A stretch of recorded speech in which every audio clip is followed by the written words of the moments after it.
Mesdames, Messieurs, chers amis, bienvenue à toutes et à tous. Vous qui êtes présents là physiquement aujourd'hui dans ce salon Foch du Cercle Interallié. Bienvenue aussi à vous tous qui participez à cette conférence Procléro en webconférence. Je suis très heureux de vous accueillir au nom de la SICAV Procléro et de Mandarine Gestion Mescar, qui gère la SICAV Procléro et qui organise cet événement. Vous qui êtes des habitués des conférences Procléro, vous savez que nous essayons toujours d'avoir des intervenants de qualité, capables d'apporter une contribution enrichissante, éclairante, stimulante. Et nous sommes à nouveau tout à fait dans cette ligne aujourd'hui, en ayant l'immense joie d'accueillir parmi nous Antoine Denoy. Antoine, vous avez un parcours académique brillant, major d'HEC. Vous avez commencé votre vie professionnelle chez Google France comme stagiaire, alors que c'était le début de l'aventure de Google. En 2010, vous fondez avec des anciens de Google 55, qui est devenu un leader international du data marketing. En 2014, vous rejoignez AXA France, comme directeur du digital et vous entrez au comité exécutif d'AXA France. Vous avez publié 3 livres, dont en 2018, un livre qui s'intitule « Big Data, Smart Data, Stupid Data », comment valoriser vos données. En regardant ce qui se trouve sur vous sur les réseaux, j'ai compris qu'en 2018-2019, c'était des années charnières qui aboutissent dans la volonté de faire autre chose autrement. Mais évidemment, AXA ne veut pas vous lâcher, et on les comprend aisément. Donc AXA vous donne carte blanche pour faire autre chose autrement, et vous fondez en 2019 AXA Climate, dont vous êtes aujourd'hui le PDG. C'est une filiale d'AXA spécialisée dans la prise en charge des risques climatiques. Chers amis, ce matin, nous allons découvrir l'homme qu'il y a derrière ce beau parcours professionnel. Un homme, je crois pouvoir le dire, un peu hors norme, qui ne va pas manquer de nous partager ce qui l'anime, ce qui l'inspire, ce qu'il fait et ce qu'il est dans sa vie professionnelle, de dirigeant à la tête d'une entreprise qui est toute tournée vers les enjeux, les défis et les risques climatiques. Un homme suffisamment libre pour avoir donné comme titre à sa conférence « Peut-on rêver de transformer la finance sans se transformer soi-même ?» Parcours d'un jeune dirigeant. Antoine, merci d'avance de votre témoignage. Nous sommes impatients de vous écouter. À vous la parole.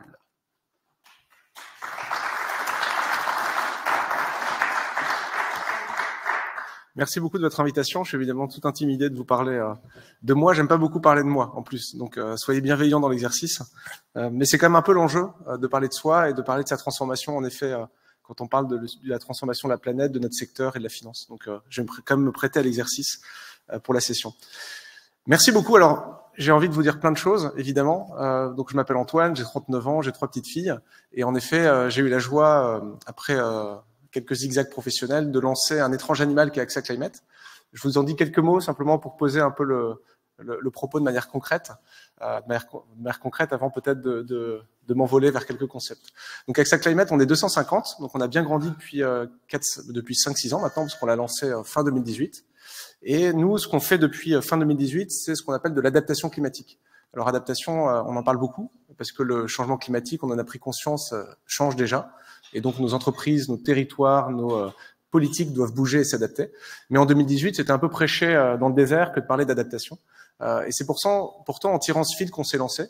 On a à peu près 4 activités, pas à peu près d'ailleurs, on a 4 grandes activités. On fait de l'assurance agricole et climatique, donc on déclenche des paiements pour des clients dans le monde sur la base de ce qu'on observe depuis le satellite, quand il y a des inondations, des feux de forêt, donc des gros pépins climatiques. Ça, c'est notre première activité. On a une activité de formation. C'est-à-dire qui l'eût cru, mais on est leader européen de la formation à la durabilité pour les grandes entreprises. Il y a à peu près 10 millions de personnes qui sont formées avec nos contenus. On est devenu une boîte de production audiovisuelle, qui l'eût cru d'AXA. On a une 60aine d'heures de contenu tourné en beaucoup de langues sur les enjeux de durabilité. Ça, c'est notre seconde activité. Notre troisième activité, c'est très simple, j'y reviendrai beaucoup, c'est de rendre concret le climat.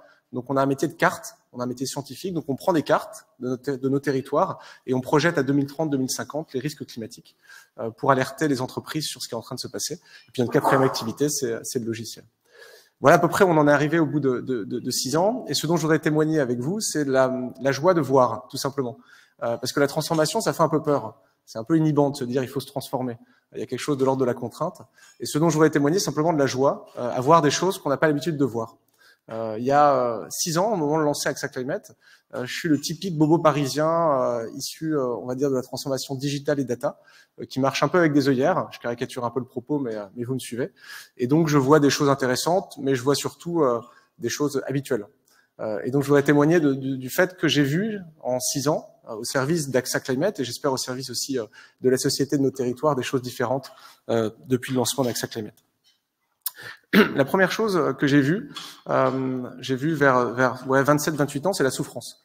C'est probablement ça qui m'a amené à lancer AXA Climate. Quand je lance AXA Climate il y a 6 ans, j'arrive quand même à convaincre AXA de mettre une somme significative d'argent sur un projet sans moi-même y connaître grand-chose au climat. Par contre, avant, comme il a été précisé, j'ai eu la chance de monter très très vite chez AXA France et d'avoir en management à peu près 3000 personnes, alors que j'avais 26-27 ans. Vous imaginez un peu le choc de température pour moi. Et là, j'ai été sensible à une chose, c'est la souffrance. Alors, je vais pas faire dans le dolorisme. Nos entreprises vont bien, elles font de l'argent et puis les gens sont plutôt heureux. Mais cette souffrance, elle est liée au fait, à mon avis, de nos grandes organisations et de la capacité à produire de l'aliénation quand on a de la bureaucratie, quand on a une taille d'équipe trop importante. Et donc, j'ai vu en effet des burn-out, j'ai vu des gens qui étaient malheureux, j'ai vu des gens qui manquaient de sens, au premier rang duquel moi-même, puisque ce qui m'a poussé à monter AXA Climate et à quitter, on va dire, le confort du COMEX d'AXA France, c'est bien cette idée de être heureux moi-même, parce que je l'étais plus beaucoup. J'avais beau avoir un confort lié à la position que j'avais, j'étais desséché. Je me souviens, j'allais faire quelques après-midi des siestes dans le parc de Saint-Cloud, pour ceux qui le connaissent, parce que j'avais besoin de me régénérer et je n'étais pas à ma place, tout simplement. D'autres seraient heureux à cette position, c'était pas mon cas. Et donc, je savais qu'en créant AXA Climate, que je voulais créer un environnement dans lequel les gens puissent être eux-mêmes. Où chacun puisse œuvrer dans sa singularité et qu'on ne soit pas contraint par une organisation, un management, on va dire, du discrétionnaire et de l'autoritaire. Et donc, la première chose à laquelle j'ai été sensible, quand on se transforme, il faut y être sensible, c'est qu'est-ce qu'on voit, qu'est-ce qui nous fait réagir. Donc, la souffrance, ça m'a toujours fait réagir. Le climat, je vais vous en parler beaucoup, ça fait 6 ans que je bosse dessus, jour et nuit, avec des scientifiques. Il y a tout pour s'inquiéter, moi, ça me provoque aucun affect négatif. Donc, je me dis, c'est une carapace. Mais en tout cas, ce qui continue à me porter, c'est vraiment la souffrance des gens qui m'entourent et la capacité à y répondre. Ça, c'est la première chose que j'ai vue, que je voyais pas. La seconde chose que j'ai vue, c'est la planète. Alors, je vais pas vous embêter, c'est pas, je vous en reparlerai, je suis pas là pour faire un plaidoyer écologique, mais je parle quand même à des gens avertis. Donc, je vais pas vous apprendre grand chose, mais je vais juste vous dire les 3 chocs d'apprentissage qui ont été les miens en 6 ans.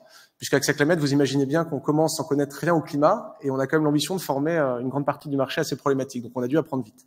Le premier choc qui a été le mien sur la planète, ça a été celui du carbone. Vous le connaissez.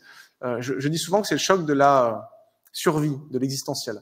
C'est le fameux niveau de ppm. Donc, je parle à des experts, hein, donc je vais pas m'y appesantir, mais c'est le niveau de concentration du carbone dans l'atmosphère. On atteint des niveaux, et on atteindra des niveaux en fin de siècle, inédits, des millions d'années auparavant sur la planète. Là, vous prenez quoi en figure? Vous prenez dans la figure que c'est pas un sujet, le carbone, qui est cherry on the cake ou qui est la nouvelle maraude de l'intelligentsia parisienne. Vous comprenez qu'en fait, c'est une remise en cause probable des conditions d'habitabilité de la planète. Il n'y avait pas d'humains il y a 10 millions d'années. Et là, c'est facile à oublier, mais je m'oblige chaque matin à me le rappeler, ce chiffre, parce que c'est quand même le début de l'histoire, quand on va regarder avec lucidité ce qui est en train de se passer.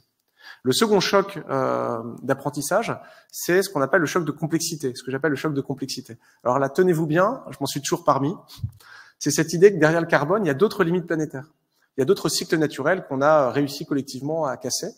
J'entends l'eau, j'entends l'azote, j'entends la biodiversité, l'usage de sol, la pétrochimie, en tout cas les usages de substances chimiques non intégrables par les éléments naturels. Vous en avez à peu près 9, et on en a cassé 6, il me semble. C'est ce que dit la science. Et là, vous prenez pas simplement un choc au sens où il y a d'autres défis que le carbone. Et donc, c'était déjà un peu compliqué dans nos entreprises, en finance, en investissement. Il va falloir tenir compte de la biodiversité. À la limite, ça, bon, ça, c'est faire notre travail. C'est simplement, vous comprenez que tout est relié. Alors là, il est dur, ce choc. Je m'en suis toujours parmi, je vous le dis. Hein. C'est quand vous comprenez qu'on peut réussir à tout décarboner et en même temps bousiller la planète. Parce que bousiller la biodiversité. Parce que sans biodiversité, il n'y a pas de réussite en carbone. Vous pouvez faire des choses merveilleuses, mais en cassant, en déplaçant le problème sur d'autres dimensions. L'exemple que je prends souvent, c'est la clim, elle est facile. Combien d'entreprises me disent encore, quand on les accompagne, t'inquiète pas Antoine, il fera chaud, mais on mettra de la clim. La clim, c'est de l'air chaud pour le voisin, pas très sympa, et puis c'est de l'énergie, et donc ça accroît le problème d'origine avec les énergies fossiles et l'accroissement des températures. Des questions de maladaptation, parce que c'est ça le mot pour dire cette idée qu'on s'adapte en déplaçant le problème sur une autre dimension, on va en avoir plein. Les gilets jaunes, je vous le donne dans le mille, c'est juste ça, c'est qu'on règle un problème de carbone et on déplace le problème sur du social. Donc notre capacité à penser la systémie et le complexe, elle est fondamentale pour réussir notre transition. Je parlais des investisseurs qui aiment évidemment, je pense, découper les problèmes en petits problèmes et y répondre avec des indicateurs. Il y a un choc à prendre dans la figure qui est pas évident, j'y reviendrai, mais qui est vraiment nécessaire. Moi, quand il y a un patron qui me dit « Antoine, j'ai compris comment décarboner », je frissonne, littéralement, parce que je sais qu'il va y avoir de grosses bêtises. Quand il y a des fonds qui me disent « J'ai trouvé la solution, j'ai planté des bambous ou des forêts à l'autre bout du monde sans problème sur des milliers d'hectares », je frissonne. Je me dis évidemment que le sujet est en train d'être déplacé et le problème est juste en train d'être déplacé ailleurs.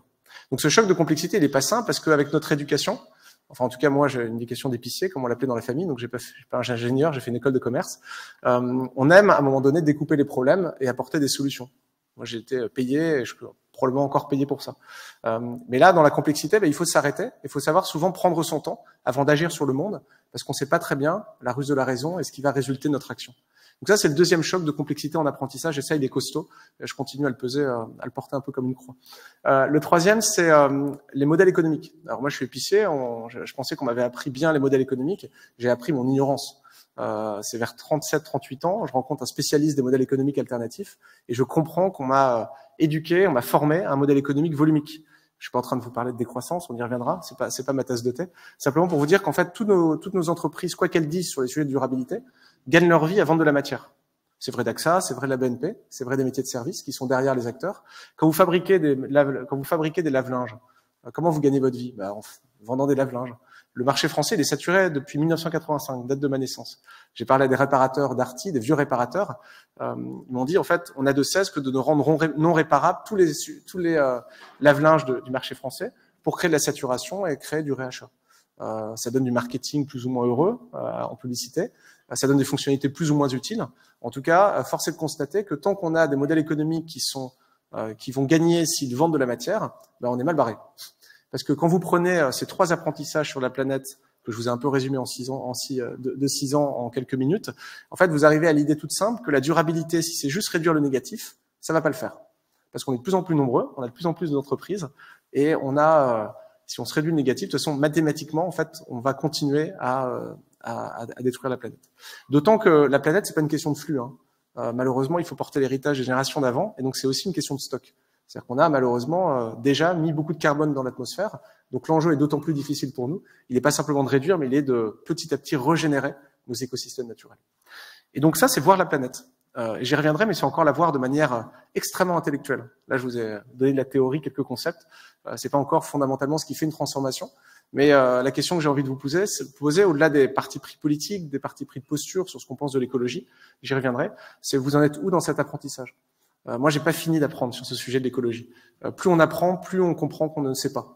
Là, je m'intéresse à l'azote, passionnant. Je sais pas si vous connaissez l'azote, mais cette petite particule qui était beaucoup dans l'atmosphère et peu dans le sol.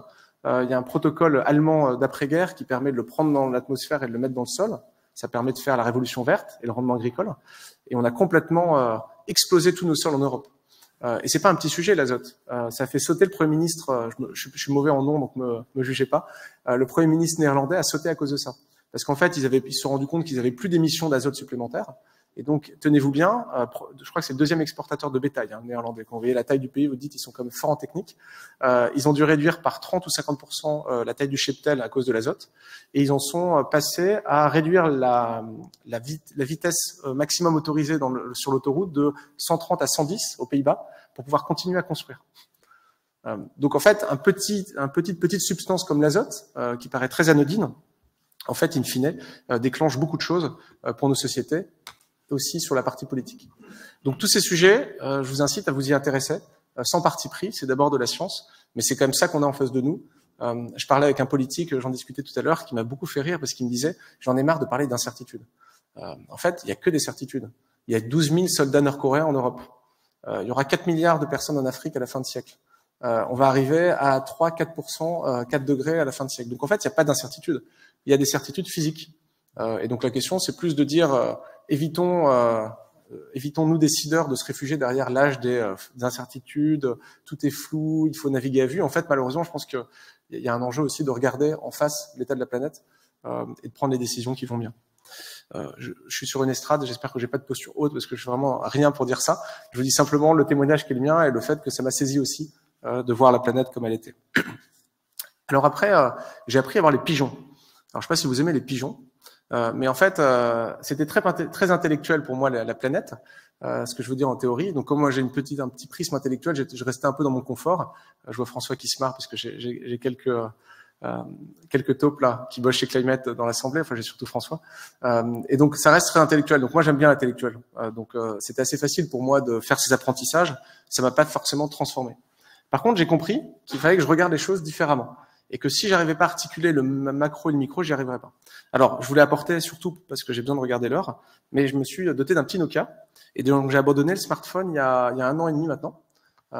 Et donc, c'est venu assez naturellement. Là, je me suis un peu écouté, mais je me suis dit, tant que tu continues à voir l'écran, tu passes à côté de quelque chose que tu dois voir. Et alors, je sais pas si j'arriverai à vous convaincre de cette folie. Tout ce que je peux vous dire, c'est que pratiquement, elle est réalisable.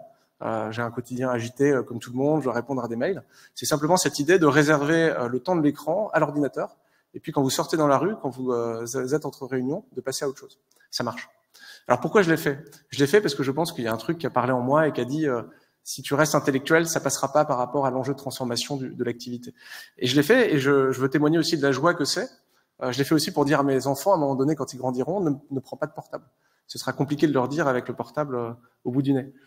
Et donc, quand je parle des écrans, je suis pas complètement hors propos. Hein. J'espère que vous me suivez dans le raisonnement. C'est-à-dire que, pour moi, la transformation d'une finance durable, la transformation écologique, c'est d'abord un regard qu'on porte sur les choses. Si on garde le même regard, en fait, à un moment donné, je vois pas pourquoi on changera. Si on voit pas des choses différentes, je sais pas pourquoi on changera. Et l'écran nous amène à regarder quand même des choses qu'on a envie de regarder. C'est ce qu'on appelle le pilote automatique. Je sais pas si vous prenez le métro, mais dans le métro, c'est quand même amusant de voir à quel point on est tous rivés sur nos téléphones et de regarder ce qui s'y passe. Ça va du refresh hystérique du cadre dynamique dans ces mails, vraiment du refresh, je l'ai fait donc je le vois, au TikTok, aux réseaux sociaux. Et donc je me dis quelle énergie perdue en fait de réflexion et de lien entre les gens que de voir ce temps passer sur les écrans. Et donc il y a vraiment fondamentalement un lien entre les écrans et ce qu'on est en train de vivre en termes de capitalisme un peu brutal et un peu extractiviste pour la planète. Voilà, je fais un lien un peu bizarre et je suis prêt à apporter aussi le débat ou la discussion si vous le souhaitez. Mais vraiment, je pense que l'écran, c'est fondamental. Et donc, j'ai pu voir des pigeons. Alors, je ne sais pas si vous aimez les pigeons, mais quand on s'intéresse aux pigeons, le pigeon, il nous a rendu des services extraordinaires. Alors, je fais attention à contrôle théologique de haute qualité, mais il me semble que la colombe qui descend du ciel au moment du baptême du Christ est un pigeon. Il me semble que la colombe qui vient apporter la branche à Noé sur l'arche, après le vilain corbeau qui n'est pas revenu, est un pigeon. Donc c'est le symbole de l'Esprit Saint. Il y a quelque chose qui ressort. Le colombe a pris beaucoup de sa réputation, mais c'était un pigeon. Le pigeon, il nous suit depuis toujours. Il peut pas vivre sans nous. Pourquoi? Parce qu'en fait, c'était un des rares oiseaux qui logeait dans les falaises. Et donc, il s'habitue très bien à nos immeubles. Donc, il faut lui être fidèle. Il ne transmet pas de maladie. Il est comme nous. Et il est avec nous jour après jour. L'autre pigeon, sans pigeon, on n'aurait pas Darwin. On n'aurait pas. Enfin, là aussi, je fais attention sur la chose théologique, mais globalement, Darwin, quand il revient des Galapagos pour sa théorie naturelle, en fait, il est un peu paumé, et c'est sa passion des pigeons et l'élevage de pigeons, parce que les courses de pigeons étaient l'un des sports les plus populaires en Europe il y a un certain temps, qui l'a amené à dire, mais en fait, oui, il y a une capacité de l'homme à accélérer le processus génétique avec l'élevage, avec la sélection naturelle. Et donc, il a tiré directement sa théorie de l'évolution du pigeon. Et puis, les pigeons, ils nous ont aidé nos résistants français, puisque je ne sais pas si vous le savez, mais il y a plein de pigeons qui ont été parachutés par les Américains au-delà de la ligne de démarcation pour aider nos résistants. Donc les pigeons, je le pose comme ça, je pense qu'il y a des gens qui n'aiment pas les pigeons, et ça je le comprends tout à fait, je ne veux pas assombrir votre matinée, mais ça passe aussi par ça, le fait de voir. Comment on voit des pigeons? Voilà. En fait, c'est beau un pigeon quand on le regarde. Je pourrais vous parler du platane. Platane, on peut le voir comme un mobilier urbain, c'est ce qu'on fait toujours. Donc moi, j'aime bien marcher, je suis à Saint-Ouen, donc j'ai vu plein de platanes, et le platane, il était là, je le regardais pas en fait. Et maintenant, je regarde les platanes, c'est des beaux arbres. Mais c'est toujours une question de regard. Et si vous tirez un peu le fil, on peut parler des collègues, on peut parler des clients, on peut parler des fournisseurs. Comment on arrête de les voir comme un pigeon. Alors ça, c'est une improvisation, je la reprendrai. Elle est pas mal, mais ça, je me rends compte en le disant. Mais comment on les voit comme des vrais pigeons, hein. J'ai lu le texte pour préparer les textes de haute qualité rédigés par Persona. Et le premier est comment on voit l'autre comme une personne. Comment on voit le pigeon comme une personne dans son intégrité. Donc, cette capacité à voir les pigeons, elle est fondamentale. Encore une fois, je suis pas là pour donner des leçons, simplement, je suis là pour témoigner du fait que ça m'a fait du bien et ça me rend, je pense, un meilleur dirigeant. Le quatrième élément à voir, c'est le territoire. Et vous verrez qu'il y a un petit fil logique. Je reviens à la mission d'Axa Clamette, qui est l'adaptation. Alors, l'adaptation, c'est quoi? Ça veut dire qu'on a des inondations qui nous tombent dessus, du retrait gonflement argileux. Globalement, on a des territoires qui vont aller de mal en pis, avec du trait de côte en littoral, des éboulements rocheux dans nos montagnes, des sécheresses dans nos bassins méditerranéens. Donc on a plutôt des mauvaises nouvelles. Et ce qui est très intéressant, et moi ce qui me botte avec la notion d'adaptation, c'est que c'est bipartisan, c'est pas politique, on s'affronte pas sur l'adaptation, il faut protéger des vies, donc on le fait. C'est très local, le risque est à quelques kilomètres près très différent. J'ai beaucoup bossé sur les inondations dans le Nord-Pas-de-Calais, à Montreuil-sur-Mer, et en fonction de la positionnement de la maison, à gauche ou à droite de la rue, vous avez une inondation ou pas. C'est passionnant. Et ça, c'est pourquoi c'est passionnant. Ça veut dire que nous, on aime bien contrôler, notamment les financiers, un peu à distance. Et là, on se confronte à une réalité locale. On peut faire de grosses bêtises si on essaie de résoudre le problème de l'inondation à l'échelle d'un bassin versant, d'une interco. Tout est précis, tout est local. Le retrait gonflement d'argile, hein, c'est la sécheresse et la précipitation simultanée, enfin à forte fréquence et en séquence. C'est plein de fissures et c'est 12 millions de Français qui ont des grosses fissures. C'est des travaux de 300 000 € pour des pavillons. C'est vraiment des situations difficiles. Et puis je parlais avec un agent général d'assurance qui me disait, Antoine, on peut pas faire de prévention parce qu'en fait, tout dépend de la réalité du lieu, de l'hydrologie, de la géologie du lieu. Donc on revient au génie du lieu, en fait, quasiment un geste architectural. Quelquefois, il faut couper les arbres dans le jardin pour éviter la moisissure, puis quelquefois, il faut les garder. Et donc ça laisse des grandes organisations comme AXA complètement désemparées. Parce que nous, moi, on m'a biberonné à l'uniformité, au scale, un passage à l'échelle, à la standardisation, au process, et là, ça marche plus. C'est pour ça que j'aime bien l'adaptation. L'adaptation, on doit faire confiance aux gens, aux acteurs locaux, en fait. Il y a quelque chose qui me frappe aussi dans l'adaptation, c'est que on va être obligé de coopérer. Alors moi, j'étais en effet premier stagiaire de Google en France. On parlait de coopération, c'était vraiment du bullshit. Le digital n'a pas du tout amené de collaboration. Il a au contraire, avec l'aide des écrans, accentué la compétition. Par contre, avec l'adaptation, bonne nouvelle, on a vraiment une raison de cohabiter tous ensemble, parce qu'on partage un même territoire. On bosse beaucoup avec des coopératives agricoles sur l'eau. Évidemment que ces coopératives doivent comprendre leur consommation, mais les partager.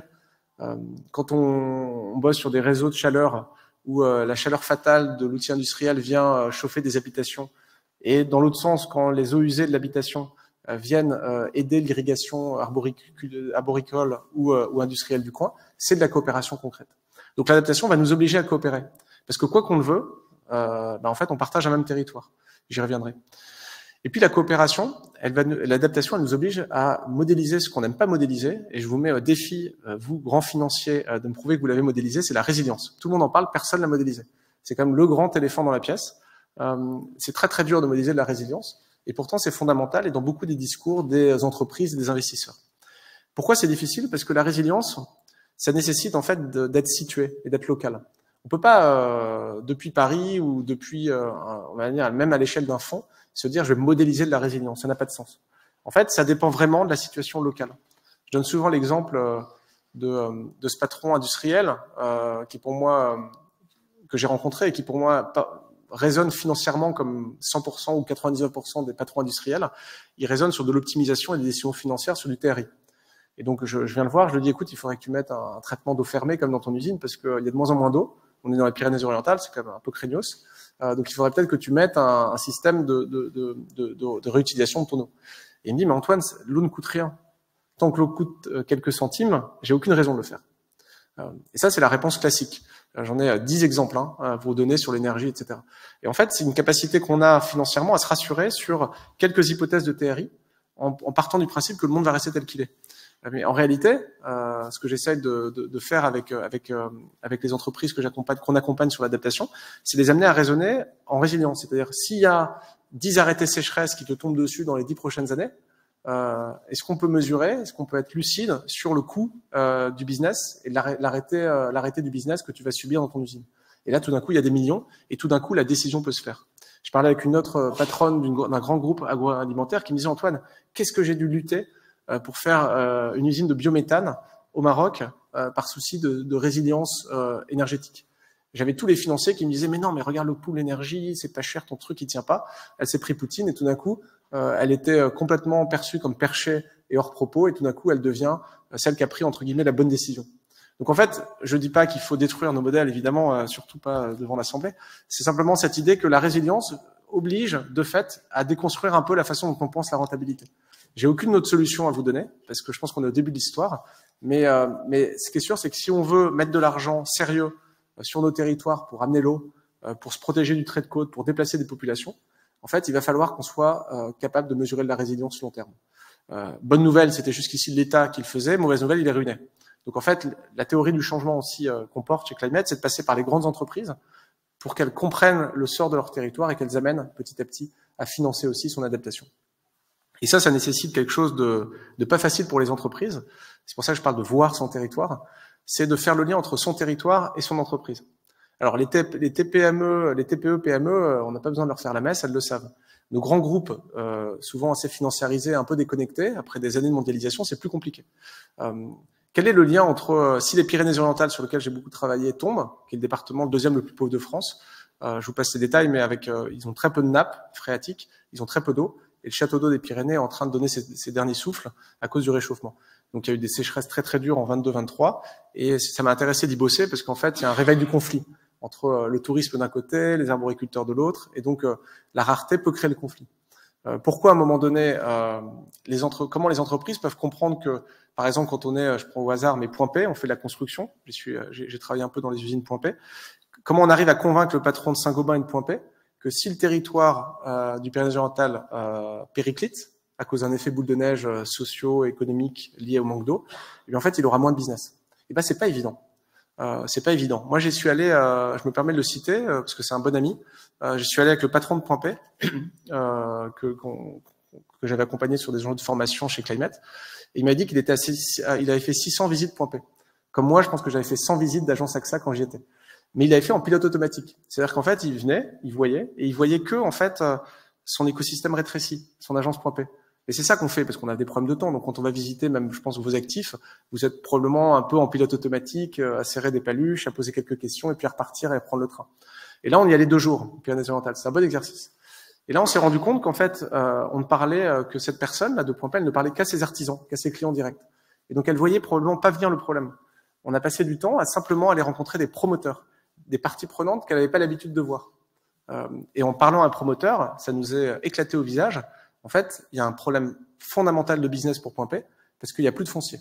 Et s'il n'y a plus de foncier, il n'y a plus de construction. S'il n'y a plus de construction, potentiellement, il n'y aura plus d'artisans qui viendront dans les boutiques.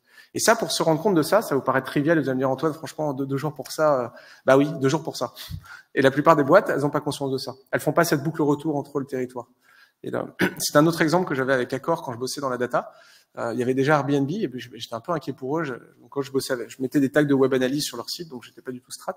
Mais les interlocuteurs, je disais, mais vous êtes pas inquiet par Airbnb dans vos comptes? Ils disaient, non, pas du tout. Non, nos comptes sont bons. Et en fait, ils avaient juste pas regardé que c'était les Chinois qui venaient en masse et qui masquaient l'effet délétère sur le business de Airbnb. Donc c'est vraiment une question de qu'est-ce que vous regardez quand vous regardez. C'est souvent un pas de côté qui permet de voir des choses différentes. Et donc les territoires, j'y reviens parce que je pense que fondamentalement, c'est la question de où on habite. Vous allez rigoler, mais je pose maintenant la question aux dirigeants que je rencontre. Où est-ce que tu habites, où est-ce que tu travailles? C'est une question qui, les gens, j'ai l'impression que c'est quasiment d'une brutalité sans nom comme question. Et ils me répondent pas, la plupart. C'est un truc de dingue. En fait, ils disent non, mais je suis souvent dans l'avion. En fait, on a créé comme une société et des entreprises qui sont en difficulté à prononcer des mots concrets. Meudon, interallié. J'habite à Boulogne. Je travaille sur le territoire d'Alsace.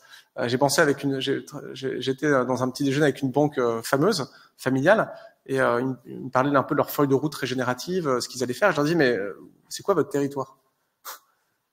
En fait, c'est fondamental dans l'investissement de se dire, mais en fait, quel territoire vous voulez servir? Et un territoire, c'est très physique. Et je vous fais pas la messe de la fermeture, d'arrêter avec le global. Je dis simplement qu'à un moment donné, in fine, si on veut que notre investissement ait du sens, il faut que ça serve le pigeon. Il faut que ça serve des visages, il faut que ça serve des arbres, des vraies choses en fait. Et les vraies choses, c'est les territoires. Et donc ça peut être le bassin versant, ça peut être le département. Mais maintenant, quand je parle à des investisseurs, je leur demande souvent à quel point ils vont aider un territoire, ou à quel point ils tiennent à aider un territoire.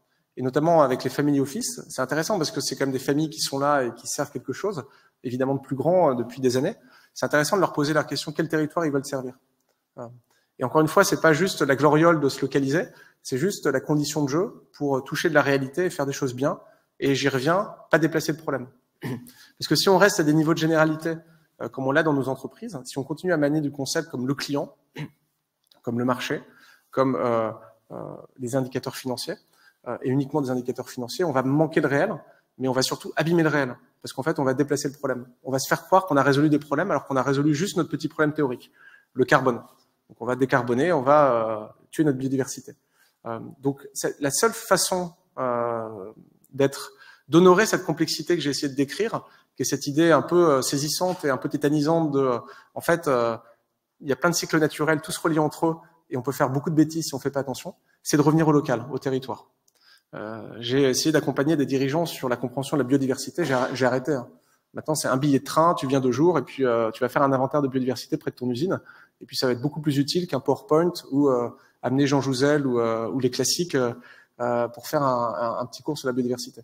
Surtout qu'en fait, quand vous arrivez avec des nouveaux concepts auprès des dirigeants, c'est une nouvelle charge mentale. J'ai arrêté aussi. Je parlais beaucoup de régénératif, qui était pour moi quelque chose de fondamental, qui est cette pensée vivante en complexe. J'ai arrêté. En fait, à chaque fois que tu prononces un nouveau concept, il y a un coût au concept. Et donc le dirigeant se braque, parce que il en a déjà marre, circularité, environnement, écologie, CSRD. Et donc on vient avec un nouveau concept, on crée une charge mentale supplémentaire et on perd l'interlocuteur. Donc maintenant, j'arrive avec un discours qui est extrêmement complexe, extrêmement simple, qui est vraiment l'adaptation territoriale. Qu'est-ce que tu fais pour servir ton territoire? Parce que c'est la seule maille où on est sûr de ne pas faire de bêtises. Parce que vous pouvez pas enlever l'eau à un voisin. Ça n'existe pas dans le vrai monde. Vous pouvez pas aller enlever un tuyau au voisin en disant c'est mon eau maintenant. Vous pouvez le faire, je pense, depuis Paris. Je pense qu'on est encore capable de faire ça avec nos décisions d'investissement. De se dire, en fait, il y a des gens qui veulent de l'eau, il y a des gens qui n'ont pas de l'eau. Je suis un peu basique, hein, désolé, mais ça fait partie quand même des enseignements sur le fait de voir, et notamment voir le territoire. Et puis le dernier point, qui est le plus enthousiasmant, alors vous allez dire, je suis déjà assez enthousiaste, mais je suis encore plus, il n'y a pas de limite. Enfin, j'ai mes difficultés aussi personnelles, mais je témoigne de joie aujourd'hui. C'est voir le passé. Alors ça, c'est vraiment le déclic le plus récent et le plus perturbant. En fait, je me suis dit, je voulais inventer des trucs. Je voulais inventer un assureur V2. Je mettais des V2 ou des 2.0 à ce que je faisais. Je voulais inventer des nouvelles actions. Je voulais faire des nouvelles choses. Et en fait, j'ai compris, et ça c'est beaucoup probablement les textes et la foi, qu'en fait, il fallait pas inventer des nouvelles choses, il fallait revenir au geste original. Moi, j'aime beaucoup le texte de l'Apocalypse, qui, il me semble, encore une fois, je pense sous le contrôle des autorités compétentes, mais qui est ce qui est là, est déjà là et sera. Et globalement, l'Apocalypse, c'est pas ce qui va arriver, c'est ce qui est déjà là. C'est ce qui est caché, en fait. C'est le dévoilement, l'Apocalypse. Et en fait, je prends un malin plaisir, François Souris, à redécouvrir, en fait, pour essayer de me projeter avec AXA Climate sur le futur, je reviens au passé. Et donc, alors que j'ai tout le profil quand même, vous pourriez vous dire, Antoine, chez AXA, il va faire une spin-off, il va aller sur les marchés, il a fait un beau business, il va sortir d'AXA. Plus je grandis, plus je suis chez AXA, plus je suis bien. Et pourquoi? Parce qu'en fait, je suis en train de me dire que ce qu'on va faire chez AXA Climate, c'est probablement de revenir au geste original de la mutuelle et de l'assurance. Alors là, c'est intéressant, on peut en parler, quelques petites secondes. Je pense que vous connaissez tous le prêt de grande aventure, qui est le début de l'assurance. Hein. Et en fait, ce qui est intéressant, c'est que ce début, c'était un geste de finance. C'est-à-dire qu'il y avait des gens qui finançaient des armateurs en Italie et qui disaient, si le navire revient pas, 0 pour tout le monde, et s'il revient, tu me donnes un coup du risque, donc tu rémunères l'argent que j'ai donné pour financer la... Et l'Église s'est opposée. Alors là, je parle encore sous le contrôle, mais l'Église a dit, ça c'est de l'usure. Et donc la naissance de l'assurance, c'est un geste théologique profondément. Non, là je m'emporte un peu. La naissance de l'assurance est venue de l'Église qui a dit en fait l'usure ça va pas et a obligé finalement le financier à faire usage d'un autre outil qui est l'assurance. Et donc l'assurance, en effet, c'était dit assez simple que on gagne pas sa vie sur le malheur ou on gagne sa vie sur la solidarité entre un groupe. Et donc ça a donné un armateur qui paye une prime d'assurance et quand il revient, il est remboursé parce qu'il a plus de navire. C'est toujours intéressant de regarder ça. Il y a une notion de non-lucrativité propre au geste de l'assurance. Et puis ensuite, quand on revient à la mutuelle, je pense qu'il y a des mutualistes probablement parmi vous, donc je vais aussi être maladroit. Je suis en train de voir ça, donc je suis en train de lire sur ça. En fait, c'est fascinant. La mutuelle, c'est 3 principes: démocratie directe, non-lucrativité et solidarité. Je ne sais pas de quoi on a besoin en ce moment en 2024 en France, mais probablement un peu de ça. Et ce qui est intéressant, c'est de voir que tous les grands assureurs ont un passé mutualiste, AXA compris. C'est les mutuelles AXA. Alors, il y a évidemment des mutuelles qui le sont restées, mais qui ont une taille maintenant qui peut-être permet un peu de se réinterroger sur à quel point elles ont tenu ces principes. Et notamment, il y a 2 principes importants. Ce que j'ai compris, c'est qu'il y a le droit des contrats qui est l'assurance et le droit des garanties qui est la mutuelle. Et parce qu'on a cru, on a financiarisé, parce qu'on a dû réguler avec Solva et compagnie, en fait, le droit des contrats a pris le pas sur le droit des garanties.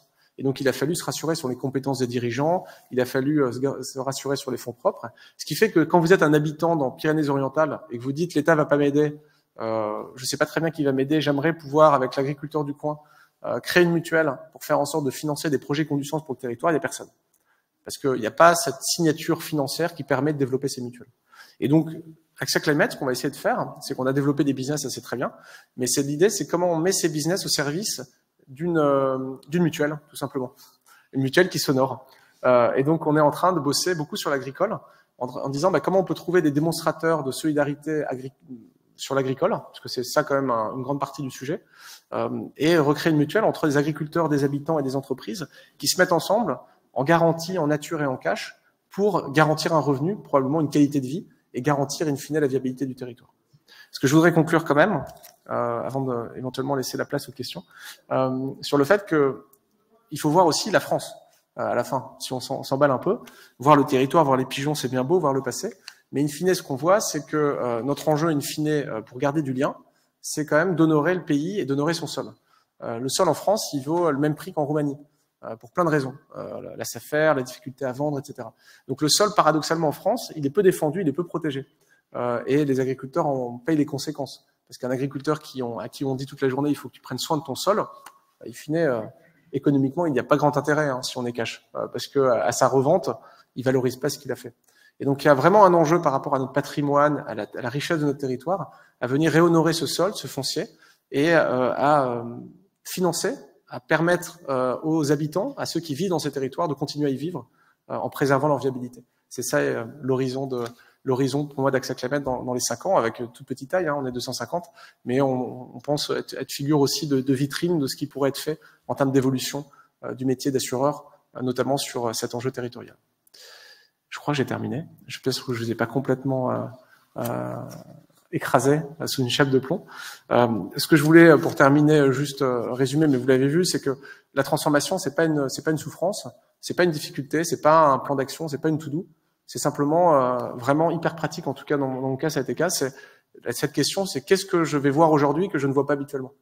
Je pense qu'on est en train potentiellement de perdre du terrain sur l'écologie, de perdre du terrain sur le social et l'économique, parce qu'on est juste en pilote automatique et on n'est pas maître de notre temps. Ça passe par l'écran, ça passe par plein de choses, mais vraiment comment on se met en condition de voir ce qu'on ne voit pas habituellement.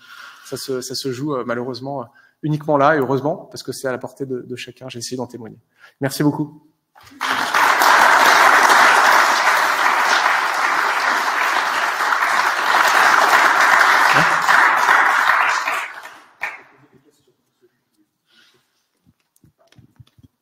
Sur les pigeons aussi, je veux prendre. Oui. Merci beaucoup. Juste une question, parce que là, vous parlez d'investissement, d'accompagnement d'entreprise. On parle de l'actif, comme vous l'avez très bien dit. Le passif, c'est que de l'argent d'AXA. Vous motivez quelques investisseurs, j'allais dire, pour faire prendre conscience à ceux qui ont de l'argent, et ça serait bien d'aider ou d'accompagner, grâce à AXA Climate probablement, ce genre de démarche. Donc ma question est l'origine des fonds qui vous permettent de faire des choses. Alors des fonds russes, non je taquine. Des fonds, non c'est AXA. Moi je suis entièrement AXA. Donc on est rentable l'année prochaine et AXA investit chaque année sur la base d'un BP qu'on tient. Donc je suis que des fonds AXA, ce qui me permet en fait d'avoir pour le coup une maîtrise de mon temps. Je préfère avoir moins d'argent, mais pas passer du temps en gouvernance ou à convaincre, plutôt que le contraire. Donc pour l'instant ça va. Ouais. Non, ma question est pour sens que... Désolé, ouais, je sais pas. Non, mais d'accord. Ok. Comme ça m'a été dit, j'ai fait une conférence il y a quelques jours pour faire prendre conscience des étudiants, etc. Commencer à réorienter son épargne avec des gens qui vous aident à comprendre à quoi ça sert, peuvent être une bonne solution. Alors, quand vous aurez réussi avec cette planète, avec ça, on passera peut-être à la phase 2, mais c'est important ce sujet d'éducation, l'éducation de l'orientation des parents. À fond, et je reviens au territoire. Moi, j'accompagne beaucoup d'agents généraux d'assurance qui se posent des questions sur leur travail, parce qu'ils vendent en pilote automatique des contrats d'habitation. Et ce que je leur dis, c'est que vous avez une magnifique opportunité de faire l'éducation, d'apporter de la valeur aux habitants pour leur montrant ce qui va arriver dans ce territoire. Et donc, j'essaie de les équiper, c'est très concret, mais sur 2 cartes. Parce que la meilleure éducation, in fine, j'y reviens un petit peu quand même si c'est pas facile, c'est vraiment l'éducation par le visuel. C'est vraiment la carte. Moi, je crois beaucoup à la carte. Et mettre des cartes et montrer ce qui va se passer, c'est fondamental. On a vendu nos premières missions là à la Poste et quelques autres boîtes un peu pionnières sur. On fait des études de risque, donc toute la journée, on prend des cartes et on montre les problèmes d'inondation. On leur dit mais ça va terminer dans un tiroir, c'est trop dommage. Pourquoi vous le donnez pas aux maires, aux boîtes du coin pour créer un mécanisme de datation coopératif? Ils le font pas parce qu'ils sont en pilote automatique, ils regardent même pas le voisin, pour être très cash. Pourtant, ils sont obligés parce que vous avez beau protéger vos postiers, si la départementale pète à cause d'un risque de subsidence ou d'inondation, ils bosseront pas. Et donc, on crée nos premiers ateliers en fait de parties prenantes où on vient poser des cartes et on voit comment les habitants, les parties prenantes élargies s'emparent de ce sujet. Et ça, c'est intéressant parce que je parlais aussi beaucoup des projets publics qui marchent pas, parce qu'on a un modèle de collaboration en France, de contribution qui est un peu bloqué. Je caricature, mais quand vous voulez faire un projet, vous faites un appel à la mairie, je connais pas très bien la technique, mais vous avez des gens qui ont du temps, donc plutôt des retraités, qui viennent plutôt des associations engagées, et donc il y a des projets qui devraient se faire, qui se font pas pour des raisons hyper fines de protection de tel ou tel animal. Il faut les protéger. Mais fondamentalement, ça va pas nous mener loin. Donc il faut réinventer notre façon de délibérer ensemble pour arriver à trouver des solutions en réunissant autour de la table autour d'une carte. Il n'y a pas que ça, mais je pense que c'est fondamental. Bonjour. Bonjour Antoine, je suis Camille Schmitt, je suis consultante en transition écologique et je viens de suivre Personne n'est parfait. Personne n'est parfait. Je viens de suivre avec AXA Climate la Butterfly School. Ah cool, tu es une pionnière, ah bah génial, je suis hyper content. Donc, enfin, je sais pas si t'aimes d'ailleurs, je préempte le fait que tu apprécies. C'était formidable, c'était voilà, 6 semaines, une grande aventure en ligne après 2 semaines à Oxford cet été avec Kate Raworth sur l'économie du donut. Donc mon point c'était, je pense qu'on est dans une société du court-termisme. Qui nous gangrène en fait de voir à très court terme, est-ce qu'on aura un gouvernement, est-ce qu'on aura des subventions l'an prochain, est-ce qu'on aura une nouvelle loi de finances qui va dans tel ou tel sens. Et l'entreprise régénérative, l'adaptation des territoires, ça nous invite à une réflexion sur le temps long. Et on a absolument besoin de ça, et ça répond aussi à notre foi. Notre foi nous invite à planifier sur le temps long cette maison commune. Donc merci pour ce que vous faites. Pas grand-chose à rajouter. Oui. Je suis également maire de Rade. Oh, génial, super. Depuis 18 ans, j'avais entendu parler de développement durable, autre que par des contraintes. Ouais. Donc, quand on est dans le milieu rural, on explique à l'agriculteur, tu vas faire une haie, c'est disponible. Je suis en rentabilité rare, je ne vais pas faire 5%. Ouais. Donc, concrètement, vous avez parlé de subsidiarité de façon implicite. Ouais. Le point P que j'ai dans la vie à noter, qui ne va pas m'aider à développer mon village sur 20 ans. Donc, concrètement. Et vous auriez besoin de quoi pour le développer? Une prise de conscience, que ce soit le ramassage scolaire avec le cas qui a été d'avoir le paysan puisse avoir une rentabilité, vivre et protéger son sol, d'avoir que le type qui fait en télétravail puisse avoir son pavillon et qu'on lui dise pas en ZAN, tu te retrouves comme la Roumanie de Ceausescu dans une HLM. En fait, il n'y a pas de, si je prends un terme un peu bobo, de transversalité. Et tout est vu comme une contrainte et non, comme vous le disiez, une opportunité si je suis dans le politiquement correct. Alors, loin de moi de vous donner des... Enfin, déjà, c'est chouette de faire ça depuis 18 ans, donc merci. Ce que je peux témoigner, c'est de ce que vous me dites. Je passe 50% de mon temps à rencontrer des maires, et beaucoup Pyrénées-Orientales. Je parle plus d'écologie. Hein. Je parle plus d'écologie. Il y a une violence sur... ils associent écologie, technocrate, politique et woke. Ils se baladent avec des casquettes. On sent que, en fait, le vrai sujet, il est social et il est économique. Et en fait, si on ne traite pas ça, on est nulle part. Donc, je suis en train de me dire, même pour AXA Climate, je pense que la ruse de la raison, je vous ai dit que moi le climat me bougeait pas beaucoup, c'est je pense qu'il faut résoudre des problèmes concrets des gens pour arriver à résoudre les problèmes de climat et en déplaçant pas le problème. Donc le sujet sur lequel je bosse, je sais pas si je réussirai, c'est le salaire des agriculteurs. C'est vraiment le salaire des agriculteurs. On accompagne une boîte qui s'appelle Milpa, qui a 4000 hectares, et eux, ils font de l'alternative au système FNSEA, grosse coopérative un peu extractive, je caricature un peu le propos, et ils disent un agriculteur, en fait, on te donne un salaire minimum par hectare, et tu nous laisses, entre guillemets, mettre en place un cahier des charges de pratiques bio et régénératives pour le sol. Et ça marche bien. Donc moi, la seule façon indirecte dont je pourrais vous aider, c'est si j'arrivais à résoudre le problème du salaire de l'agriculteur dans le patelin, je pense. Et après, oui, il y a un problème de subsidiarité, oui, il y a un empilement. J'ai des verbatims hyper intéressants. Le promoteur, vraiment violent, sur ce qu'il appelle la technocratie, il se reçoit des noms pour construire de la part de la DTM et d'une commission, et les verbes, je ne les vois même pas, en fait. Ils ne m'écoutent même pas. C'est vraiment, donc on a un problème de dialogue. Ouais. J'ai pas la réponse. Et je comprends que ce soit difficile. Et probablement pas en mettant juste des contraintes écologiques. C'est clair. Ouais. Bonjour. Bonjour. Ça marche? Oui. Ouais. Nicolas de l'Orgerie, un élément de contexte et une question. Je suis donc financier mais viticulteur et ouais. nous animons un groupe de travail qui s'appelle Cœur d'Occitanie qui réunit sur les territoires dont vous avez parlé à la fois le monde économique et les élus. En fait, pour partir sur les sujets dont vous venez de parler, et on travaille pas mal avec Philippe de Sertine et l'Institut de haute finance. Je ne sais pas si c'est des liaisons que vous avez faites. Et la question, exactement sur ces sujets-là, la question dont vous n'avez pas parlé, qui me semble intéressante, c'est comment donner de la valeur aux critères extra-financiers. Alors, effectivement, c'est à la mode avec la directive CSRD, mais pour l'instant, comme vous l'avez un peu dit tout à l'heure, tout ça, c'est des concepts. Et le sujet, c'est comment on est concret. Alors, il y a des sujets très précis, bon, je ne vais pas être trop long, mais sur la question du carbone, on sait qu'on a fait tourner des modèles économiques qui ne convainquent personne, alors qu'aujourd'hui, on a des outils, et le premier labo mondial est sur notre territoire, donc on travaille beaucoup avec eux, pour mesurer pour de vrai la fixation du carbone, et on ne gère que ce qu'on mesure. Voilà. Donc, mais comment vous voyez cette question de la mesure, de la création de valeur lié à ces critères extra-financiers? C'est une super bonne question. C'est la seule manière de financer le dispositif sur le long terme. À fond. Alors, il y a des choses auxquelles je crois pas. Alors, qui suis-je pour dire ça? Je vous donne quand même quelques convictions. Le carbone, le marché carbone pour aider nos agriculteurs, j'y crois pas une seconde. Ça marche pas d'ailleurs. On a beaucoup bossé dessus. Parce qu'en fait, c'est une façon encore fragmentée de prendre les sujets. Par contre, quand vous mettez à la taille du territoire, en effet, le vrai enjeu, c'est de faire apparaître la valeur là où elle est. Alors, la fausse valeur, on peut en parler 2 minutes ou pas? On a combien de temps? Ouais, on a un peu de temps.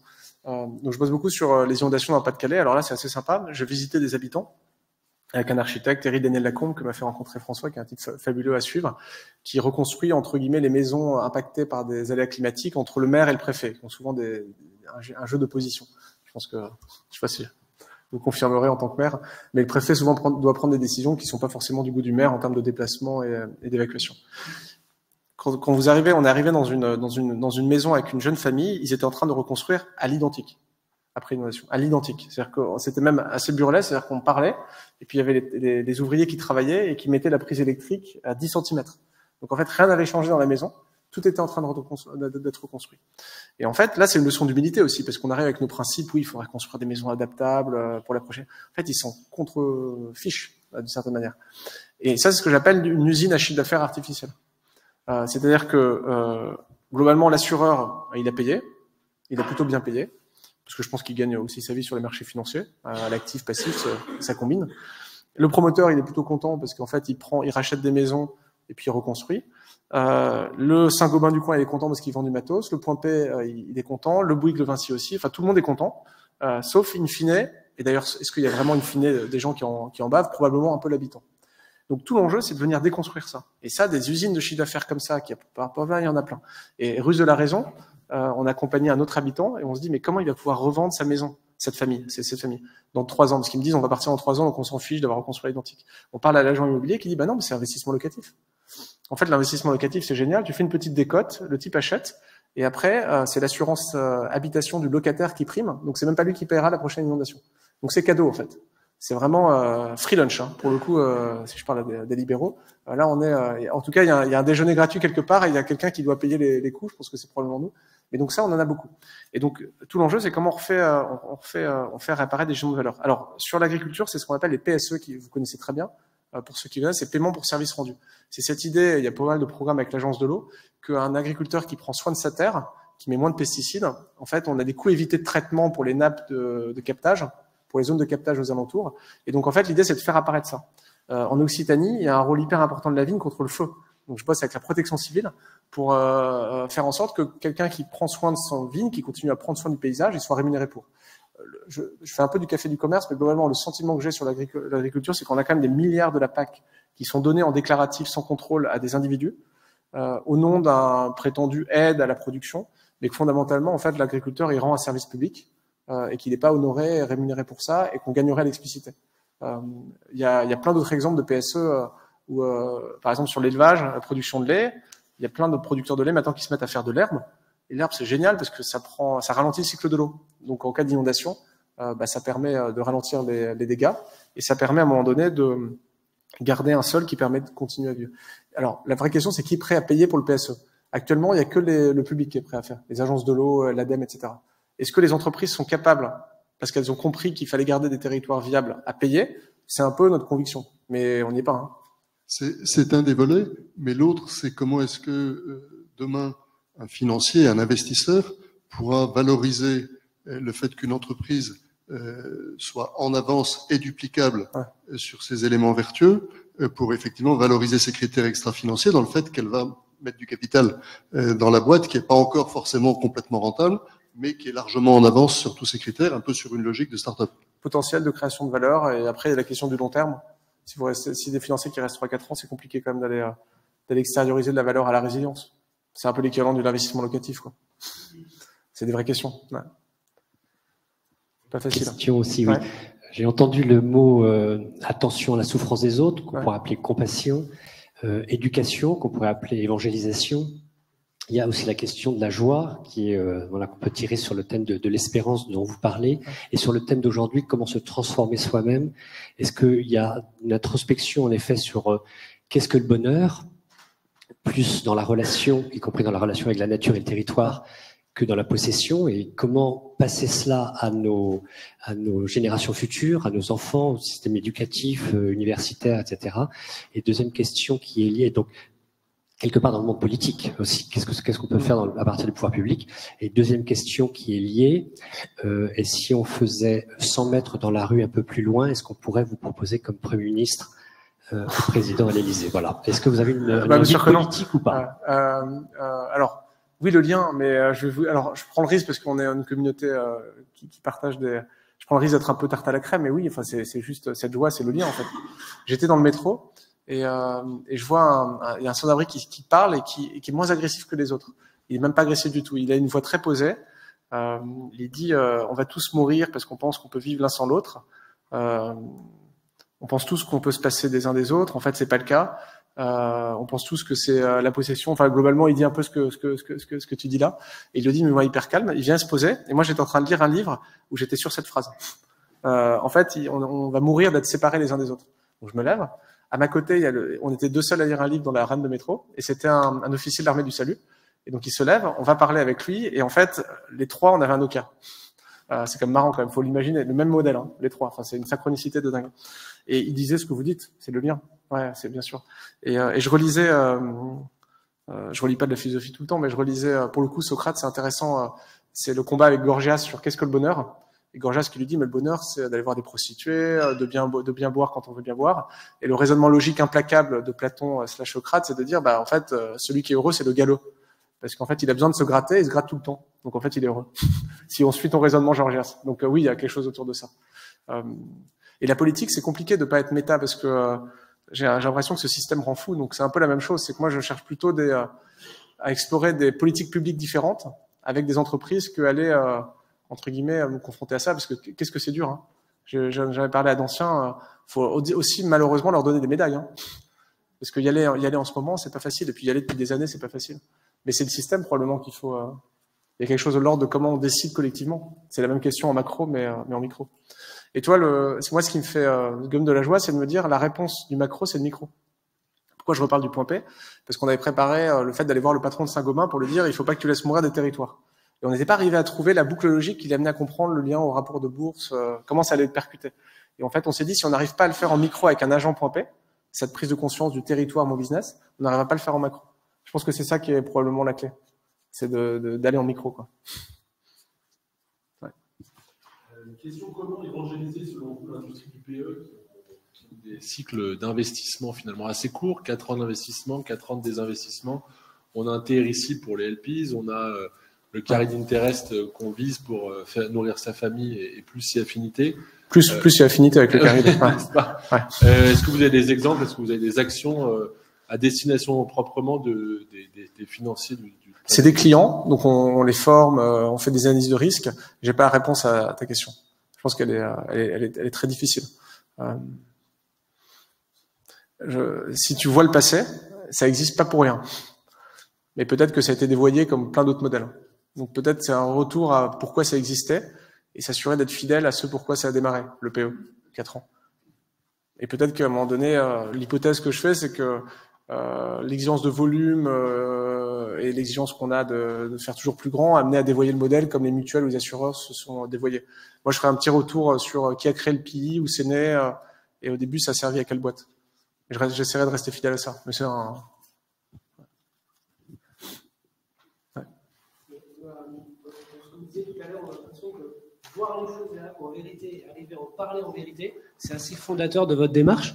Aujourd'hui, est-ce que comment votre foi vous aide à justement vivre cette vérité? D'abord, est-ce que c'est vrai? Et est-ce qu'il y a un lien entre votre foi et cette recherche de la vérité? Oui, c'est vrai que je suis revenu à la foi beaucoup avec sa clamette. Ça peut paraître étonnant, mais enfin, j'aurais pu mettre voir Dieu un peu plus souvent dans mes notes. Ça fait partie. Ouais. Et en plus, je pense qu'il y a quelque chose de très fort autour de la personne de Jésus qui est celui qui donne à voir en fait Dieu. Enfin, tout simplement, c'est l'incarnation. Donc, je pense qu'il y a quelque chose de très puissant autour de ça, le fait de voir. Et les discussions que j'ai eues, oui, je pense que la foi est une façon de progresser sur ce chemin. C'est pas facile tous les jours, mais ça contribue et ça nourrit. Ouais.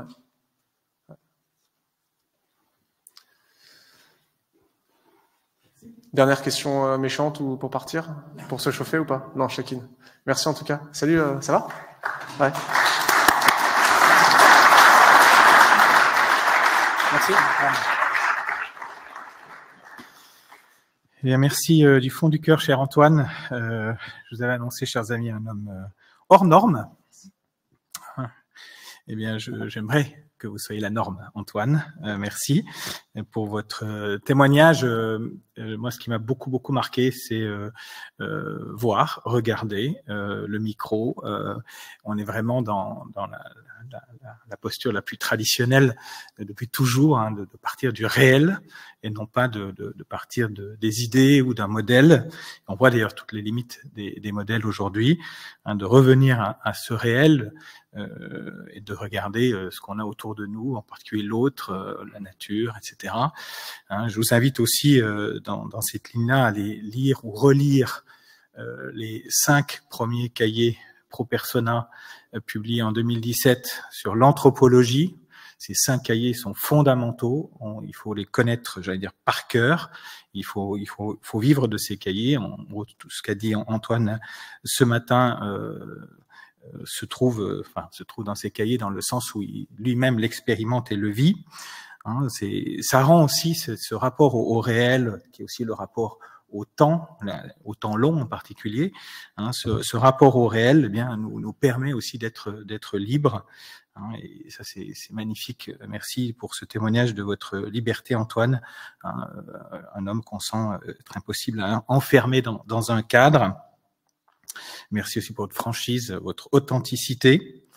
Hein, et voilà. Et c'est important pour nous de rester dans ce réel. Bien sûr, vous avez cité à la fin celui qu'on a regardé le plus et en premier, qui est Dieu lui-même. Hein, et le mystère de Noël va nous y aider, en fait. Hein, il est là pour ça, pour nous faire creuser tout ça. Merci aussi pour ce message de fraîcheur et qui responsabilise. Parce que quand on parle d'écologie, souvent le message, et vous le savez bien, c'est un message qui fait peur, qui se contente de faire peur, mais en fait, quand on a peur, on est tétanisé et on fait rien. Hein. Et là, c'est un message qui donne une espérance et qui invite à se bouger et de manière accessible. Parce que justement, si on part du micro, ben on peut faire quelque chose parce que le micro, c'est la vie ordinaire de tous les jours. Alors que si la réponse, elle ne peut être que macro, par des modèles, bah, nous n'avons pas le pouvoir de faire quoi que ce soit, n'est-ce pas? Ou alors, il faut être vraiment très bien placé pour avoir une certaine influence. Donc, on subit et on devient complètement passif et neurasthénique.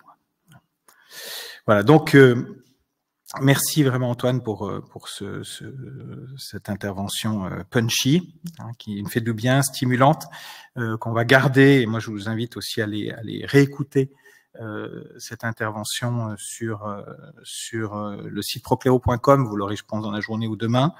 Hein, et vous la trouvez aussi sur le site Radio Notre-Dame, qui est partenaire des conférences Procléro.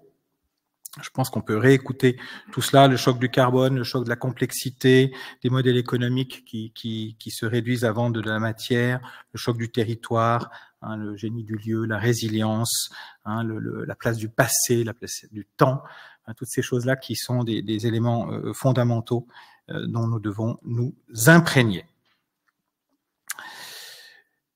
Je termine en vous donnant quelques petites informations.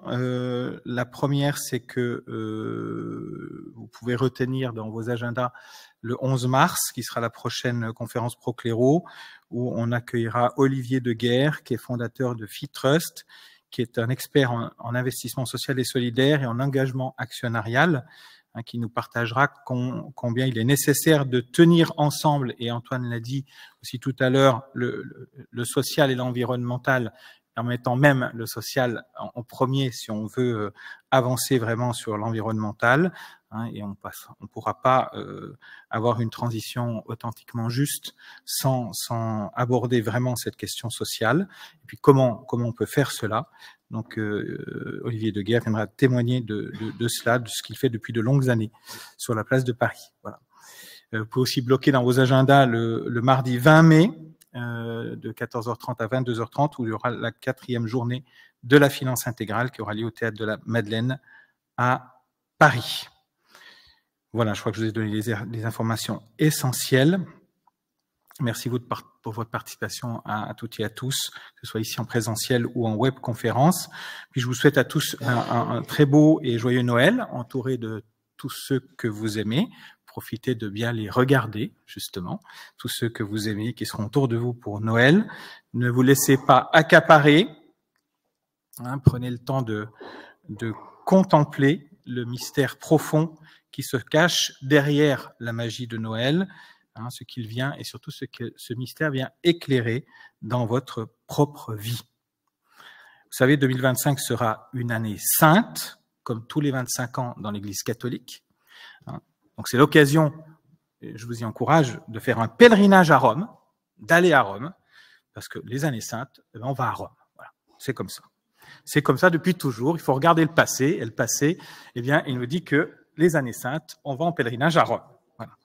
Eh bien, voilà. Donc je vous invite parce que autour du 31 décembre, 1er janvier, on prend les bonnes résolutions pour l'année qui s'ouvre. Eh bien, ça peut être une très bonne résolution que d'aller faire un pèlerinage à Rome en 2025, un pèlerinage qui est l'occasion de faire une relecture de notre propre vie, hein, face à celui qui est l'auteur de notre propre vie.